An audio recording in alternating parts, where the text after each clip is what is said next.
So today we're going to talk about FireSmart and why it is important. The first thing I wanted to make clear is FireSmart is not about stripping the land of trees. Instead, it is about learning how to live safely with the trees in the urban forests and the urban environment, or as FireSmart likes to call it, the WUI, which stands for Wilderness Urban Interface. We will also look over how to assess your home by looking at some of the basic risks and what you can do to mitigate these risks with various small steps. I know some of these suggest, oh, what's happening here? Are we okay? Or is oh, maybe I'm just too far away. I know some of these suggestions may seem daunting, but we are not looking for perfect. We're just looking for better. Baby steps, if you will. So, how do we do that? Of course, there we go. First, does Delta have a wildfire risk? Does your house have a wildfire risk? And how big is the wildfire risk? And what can I do about it? And then is there help? So we'll go through all of those questions sort of one by one.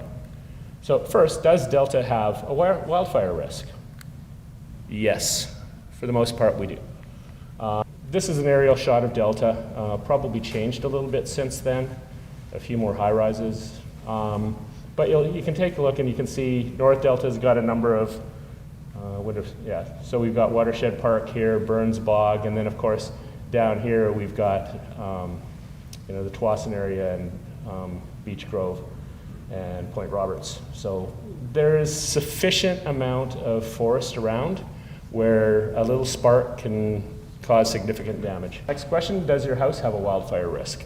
Well, this really depends on your house and several factors, which is why they've come up with this home assessment scorecard. And this is from FireSmart BC. A local LFR can help you with that, or you can just download the form yourself. So we'll just go through how this form works. So basically, first of all, you take a look at, what it is, it's rated from whatever it says right here. So 0 being an ideal situation where there's no risk, 30 being when there's some level of risk. So in this case, if we've got wood shakes on the roof, then that gets a 30. If you've got fire resistant like metal or clay, then you get a 0. So there's nothing in between. So in this case, 30. Next, combustible gutter with debris. So if your gutter has debris in it, that is problematic. The embers can light that on fire, and then your house, we'll get into embers a little bit later on. And so that's 16. Combustible vents, not fire rated or without 3 millimeters screening minimum, or maximum, I guess. So then they take the total score of that, and then if you take a look here, we've got what the points mean, whether you're low risk, moderate, high, or extreme. And in this case, they're 52, which they're above 35, so that's high. Yeah, we know. So next one is, how big is my wildfire risk? Well, once again, that really depends on a number of factors. Structure fires are normally suppressed by firefighting resources. They're fairly, well, I don't want to say fairly common, but they're easier to control than a wildfire. Not super easy, but at least it's sort of located in one place as opposed to spreading out as wildfires do. Interface fires frequently overwhelm all available firefighting resources, and here's an example of the Kelowna fire. Of, what was it, 2003, 240 homes, $150 million lost. And this next one wasn't in the original slide, but I tossed it in because I grew up in Kamloops and my parents were in Barrier during the McClure fire. It was all started by a cigarette butt being tossed out. The guy who threw it out, or who put the cigarette butt on the ground, it was his property, and he tried to put it out, but he just could not because it burst into flames so fast. So 72 homes, 9 businesses, 180 jobs, once again, $150 million. Slave Lake, 354 homes, $800 million. And not to be outdone, Fort Mac. That was a big one, although there's been big ones since. California is another example, but 24,000, 100 homes, 3.6 billion in losses. And I do have a video of this later on. So what can be done about it? So this is where FireSmart science comes in play. So here we have two identical homes subjected to identical ignition sources, man-made ember storm. The difference is the use of less flammable building materials in one. In this case, the siding as well as elimination of ignition sources beside the home. So if you take a look, the siding on the right-hand side is not cedar shake, the left-hand side is cedar shake. If homes don't ignite, homes don't burn. The main issue is structural vulnerability. What did I have on my notes? Oh yeah, back to the homes don't ignite, homes don't burn. How are buildings ignited by wildfire? Radiant heat is one of the ways. Like the warmth from the sun, it spreads out from the fire and dries nearby plants, making them easy to ignite. Convective heat, much like convection stove, is carried by hot air. It moves around and quickly heats up the nearby plants, helping the fire spread faster. Both types of heat help forest fires grow and spread. The second major cause of building ignitions from wildfire is firebrands. They're also called embers. Embers are carried by wind. Extreme fires can create their own wind, resulting in what is called a firestorm, which is what happened in Kelowna more recently. Embers land on buildings, decks, or in the yard. Beside a building where dry grass, small trees, wood piles, and other combustible materials can be ignited. 50 to 90% of buildings are ignited by wildfires are actually ignited by embers or firebrands. And here we go. So live fire experiment. An exterior wall ignites much like this duplex example. Here they have many studies done on the topic. 3 structure walls were positioned at 10, 20, and 30 meters from the fire's edge. The purpose being to determine the safe distance for fire to flame, or basically heat sources. So 3 out of 5 tests using, what were they using on this one? Radiant heat only, with no flame contact. 10 meters away, the wall sections received scorch. 20 meters away, the wall sections received no scorch, so nothing happened. They didn't light on fire. 30 meters away, absolutely nothing, of course. So basically, at 20 meters away, your house is pretty much safe from radiant heat, depending on other factors as well. So next, they looked at convective heat. And once again, they did the 10, 20, and 30 meter test. And okay, one of the takeaways from this research is that large flames and heat generated by wildfires are surprisingly ineffective at igniting structures located fairly close to the large flames. So why do they burn? So here we've got a motorcyclist. This is all dash cam footage from Fort Mac fire. They're evacuating, and if you take a look on the, I guess their right-hand side, our left-hand side, you can start to see some pretty massive flames. And as we're moving along, those flames are actually growing really quickly. Like they're, the size of the trees now it's hit the top of the trees. So now they're flaring up. This is, once it hits the treetops, then you're really start to spread fast. And we're really only at a couple of minutes in, even a minute in, so that guy is trying to get out and just watch the motorcyclist. As he's driving along, you'll start to realize once the flames get even hotter. Like they haven't even really hit the residential area yet.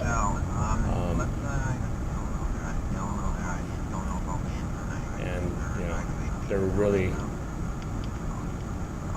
so now he's starting to feel the heat. And there's actually audio on this, but it's muted, which is probably a good thing.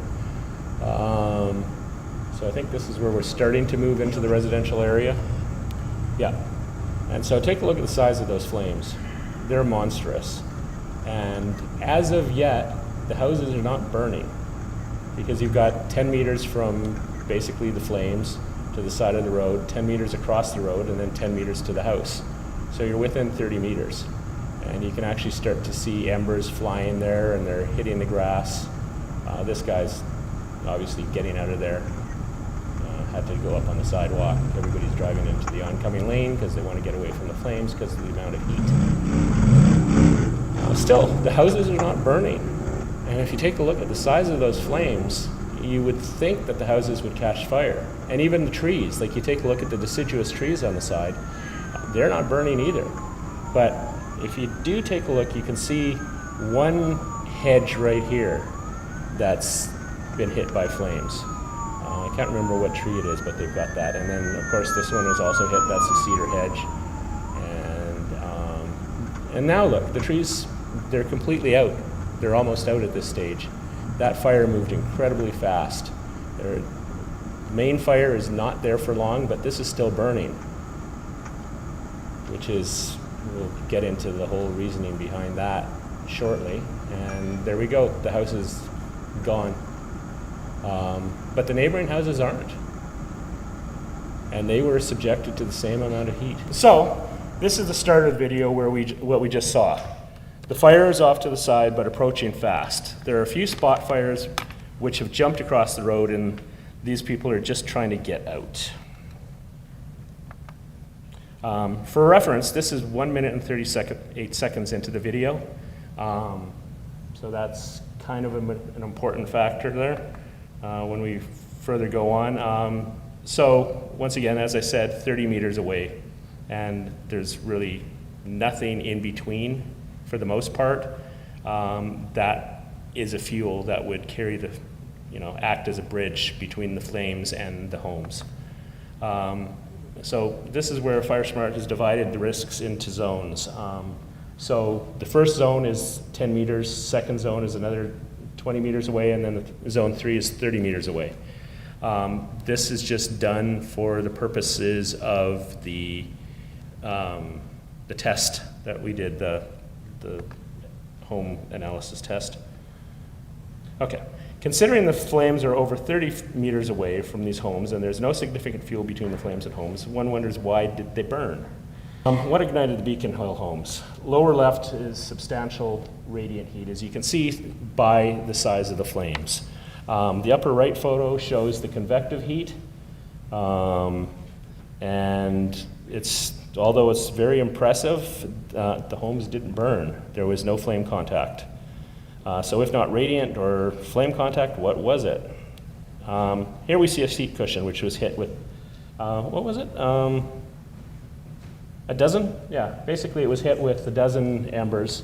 But the Fort Mac fire, they estimated, had 604 meters squared, which is over 6 million embers per hectare. So that's a lot.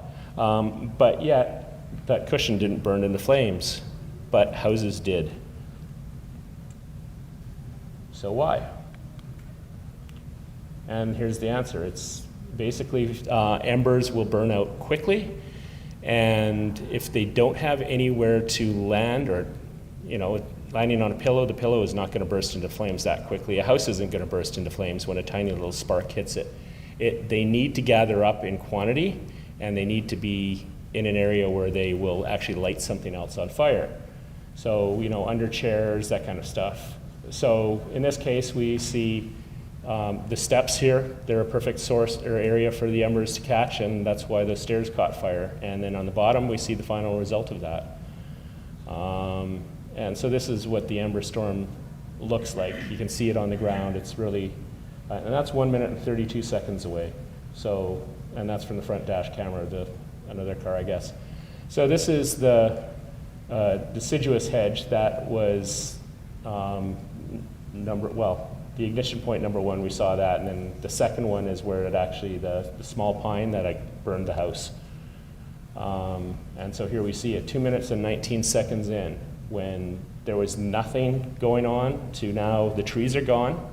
They're just sort of burning away a little bit, but the house is about to catch fire.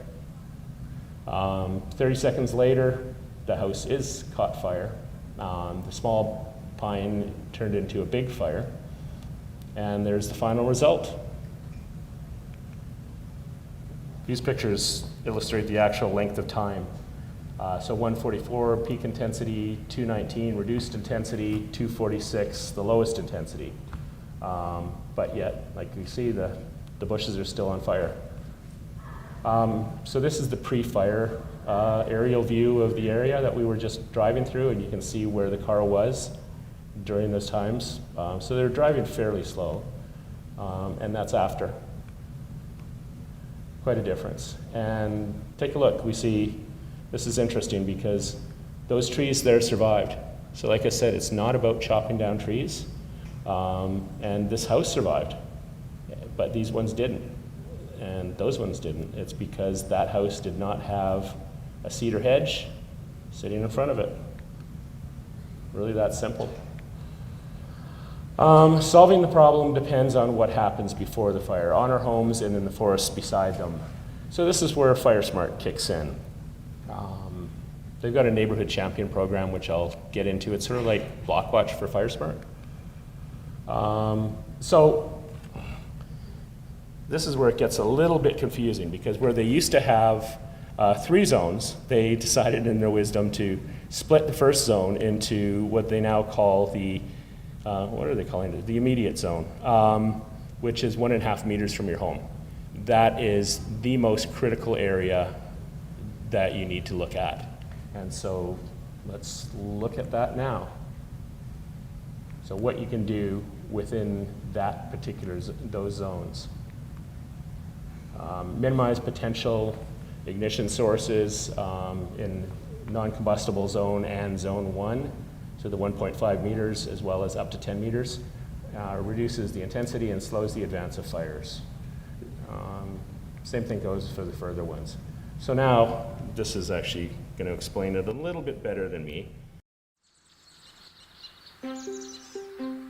As we continue to extend our lifestyles and communities into the forested and grassland areas, we become more exposed to the dangers of wildland fire. Even so, it is possible to live safely and resiliently with wildland fire. FireSmart principles mitigate a home's vulnerability by taking proactive action on our properties to reduce wildland fire risks. By addressing the home ignition zone, which includes the condition of the home out to 30 meters from its perimeter or any attached structures, you can reduce the potential for home ignitions. The residents of Aspen Street are taking proactive steps on their properties. Hi, I'm Levi. We must reduce wildland fire risk in our neighborhood. I've created a 1.5 meter non-combustible surface in the immediate zone around my entire home. By clearing the vegetation and combustible material, including under my deck, down to bare mineral soil, and enclosed the underside of the deck. Hi, I'm Sandy. The intermediate zone is between 1.5 and 10 meters from your home. To discourage fire from reaching our home, we moved combustible material like firewood out to the extended zone. We moved our patio furniture and renovation materials into the shed and plan to use fire-resistant landscaping products in our yard. Howdy, I'm Colin. I've hired a professional arborist to work in the extended zone, which is 10 to 30 meters from our home. They will thin our trees so they are 3 meters apart, crown to crown, and prune them to 2 meters from the ground to create a fire break and prevent it from climbing into the trees.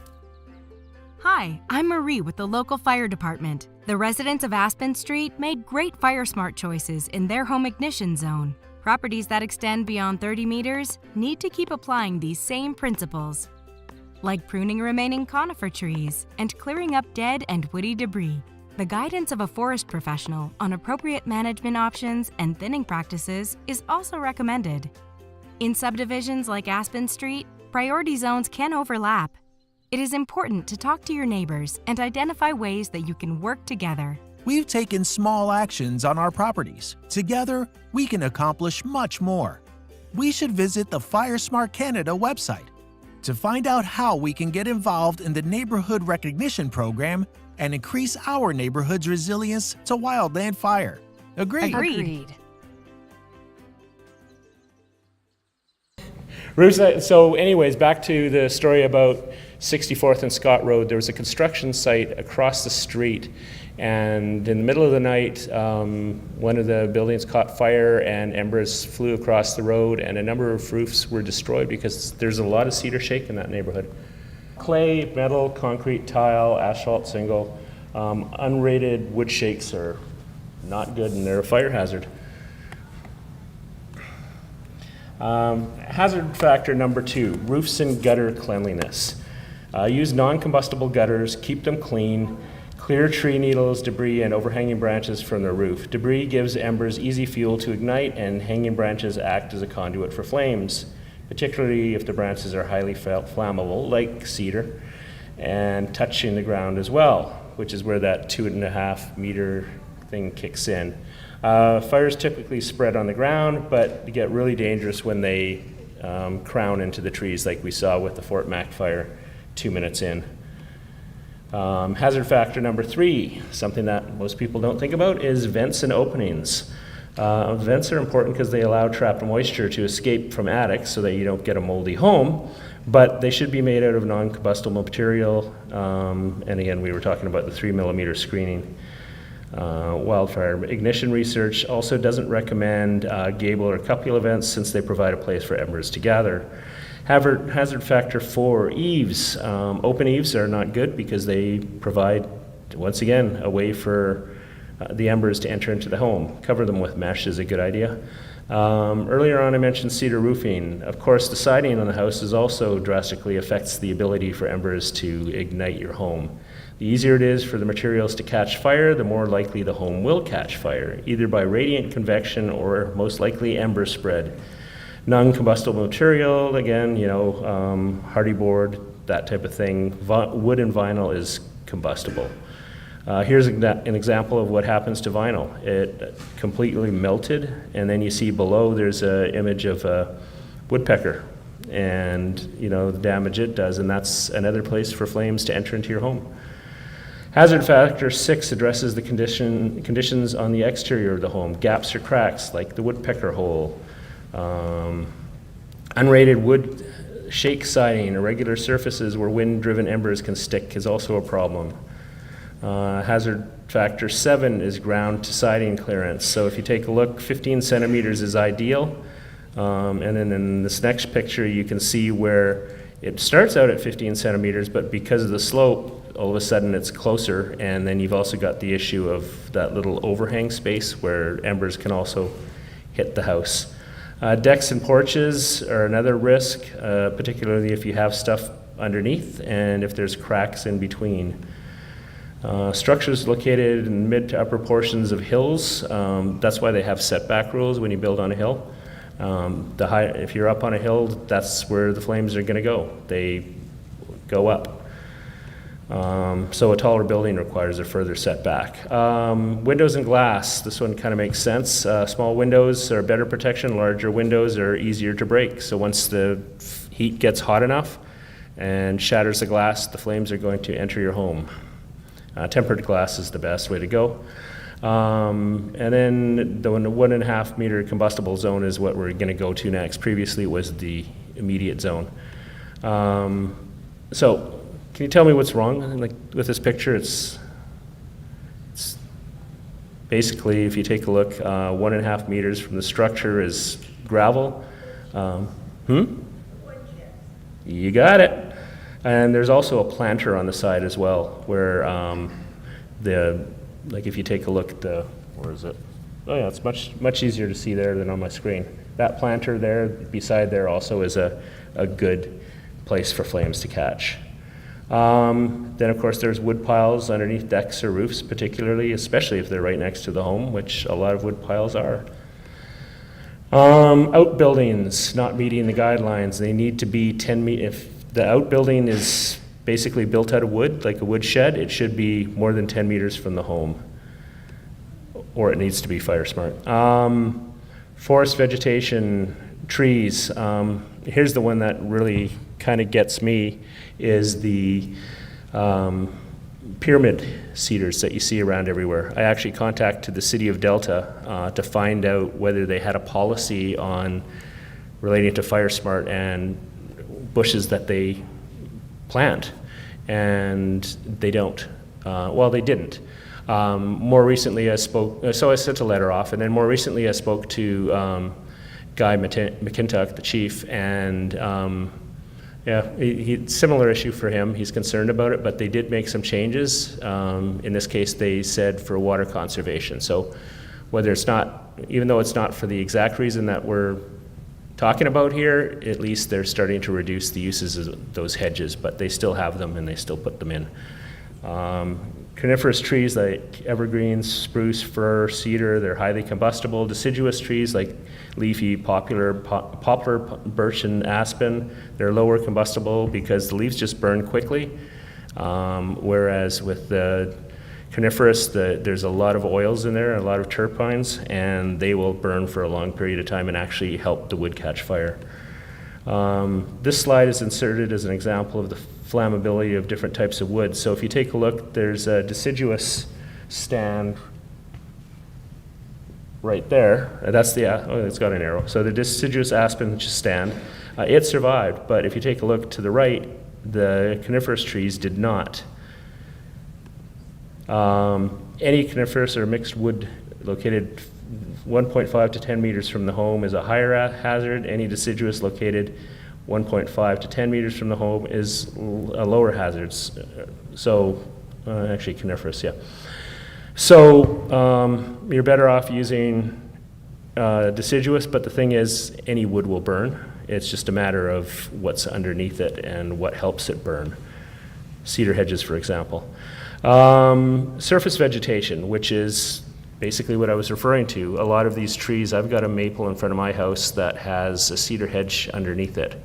And that hedge constantly gets dry needles in it. I'm actually at the point now where I'm just gonna cut it out because it's just too much of a risk. Long grass is also a problem. Anything that, and that's really how California burned, was grass. Forest vegetation and trees, once again, zone 2. And like I said, we're not looking for perfect, just better. And this is an example of how the scorecard will do that. I'll go back. The coniferous trees are more flammable, making sure they spread out and the branches are not touching the ground helps. So if they're not as close together, that's a good thing. If they're overlapping, then that's a 30-point thing, and basically it's a fail on that end. Flammable shrub spacing. If they're spaced out far apart, they're not as bad, particularly if there isn't anything underneath where they, like cedar chips, that they can spread on. Surface vegetation, I think that's repeating itself. Accumulated needles and branches and logs. If they're scattered, it's a lower hazard. If they're stacked on top of each other, once again, embers can spread in there and catch them and they'll burn each other. Low-lying tree branches, that's where the 2-meter surface to tree branch is a good indicator. So you don't have to chop the trees down, just trim back the branches so they're 2 meters off the ground. And looping back to the final big question, is there support? So earlier on I mentioned the community champions, or I can't remember what they're calling it, which is basically like a block watch for FireSmart. And they've also got the kids education program. So if there's any teachers around, if you know any teachers, they do have a program for schools. They've got a program for libraries. I was hoping to get the library here. They wanted to, but they couldn't find any volunteers, unfortunately. And Ember is available in a lot of cases through the local LFR, which I'm one of them, which is how I managed to get it. And interestingly enough, that's why one of the reasons I joined FireSmart, because I have a block watch group in my neighborhood in Sunshine Woods. And I asked the fire department how I would get Ember the Fox to, come to the barbecue. And they said, well, we'd have to do that. And well, we can't find anybody to wear it, which is understandable. So that's when I called FireSmart and said, how do I get the Ember the Fox to come out to my events? And they said, well, it has to be an LFR. Well, how do I become an LFR? So here I am. So it was all about a costume. Well, and $1,000. Actually, the $1,000 came later. That was a little nice add-on to help. In this case, I think they gave me $500 for this event. And then thanks to other sponsors, it was paid for. So where did I get? So what does it do? It brings recognition, awards, rebates, and in some places, it's almost mandatory. For example, in Whistler, there's areas where you can't even get insurance unless it's FireSmart rated. And I think I was talking to one builder where the city was requiring a FireSmart inspection in new construction. And then being recognized as an recognized neighborhood can actually also help you get funding. Hello, go ahead, have a seat. So we're just talking about the FireSmart and the various recognition programs that they have and how it can help get funding. So first of all, you identify a neighborhood champion, form a FireSmart committee. So the neighborhood champion is like a block watch captain. Then have a hazard assessment done by the fire department, develop a mitigation plan, teach the residents how to do it, and then celebrate. So you can have a barbecue and have it paid for. And once that's all done, that's where you get your money. FireSmart committees need to host a FireSmart event annually to obtain and maintain their recognition status. That's a barbecue. But it's actually a very easy portal to use, and then once you're registered as a neighborhood champion, you have access to all sorts of resources. This is, once you're registered, you get access to the portal, you can have access to the volunteer sign-up sheets, training, assessment forms, the whole shooting match. Okay, and then if you have any questions, you can contact the FCNRP at firesmartbc.ca for portal support. If you've got any other questions, you can contact myself, or if you go to FireSmart BC, you can take a look for the local FireSmart representatives, the LFRs. I believe, I don't know if it's Dave Ayton anymore that is an LFR, but there's a couple of people from the fire department. I'm in there. I prefer to keep my level of involvement to educational events and trying to bring FireSmart as an add-on to Blockwatch, which is really why I'm doing this, because having run a Blockwatch group, neighbors have different needs, and my neighbors came to me and said, we want the fire department to come out. We're scared. We're worried about living up against a forest.